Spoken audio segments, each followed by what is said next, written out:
मनसे पदाधिकाऱ्याच्या मुलानं रस्त्यावर दारू पिऊन धिंगाणा घातलेला आहे। मनसे पदाधिकाऱ्याच्या मुलानं सोशल मीडिया इन्फ्लुएन्सर राजश्री मोरेच्या गाडीला धडक दिली। अर्धरंग अवस्थेमध्ये राहिल शेख गाडी चालवत होता। राहिल जावेद शेखनं पोलिसांसमोरच राजश्री मोरेला शिवीगाळ केली। तसंच पोलिसांना सुद्धा दमदाटी केली आहे। राहिल शेख हा मनसे नेते जावेद शेख यांचा मुलगा आहे।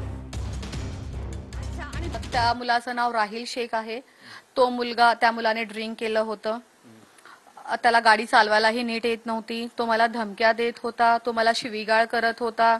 मला सरळ अगोदर हे बोलायचं होतं की मी दारू पिलेलो आहे, चला माझ्याकडून चूक झालेली आहे, ते सोडून तो मला शिव्या द्यायला लागला।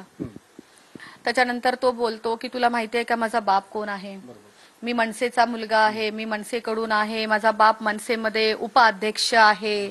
तुला माहिती आहे काय? तुला मी चांगलंच बघून मी तुला बघून घेईन, भेटू ना आपण, बघूया ना, मी तुला बघतो ना, तू पण इथंच आहेस, मी पण इथंच आहे, अशा मला धमक्या देत होता। ठीक, प्रेस कॉन्फरन्स घेऊन सांगा तुम्ही ह्या महाराष्ट्रामध्ये राहत आहोत, तुम्ही इथे राहून आज तुम्हाला 20-20 वर्ष झालेली आहेत, तरी तुम्ही प्रयत्न केला नाहीत की तुम्ही मराठी शिकलेले नाही आहेत।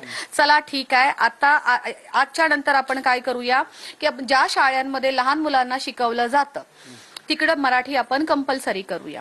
लहान मुलं लवकर शिकतात। जर तुम्ही प्रेमाने सांगितलं असतं की चला आपण थोडंसं सुरुवात करू, आपण मुंबईमध्ये राहतो, महाराष्ट्रामध्ये राहतो आणि आपण आता मराठी बोलायला सुरुवात करायची, प्रेमाने सांगा ना हो। प्रेमाने सांगितल्यावर कोणीही काही करेल तुमच्यासाठी।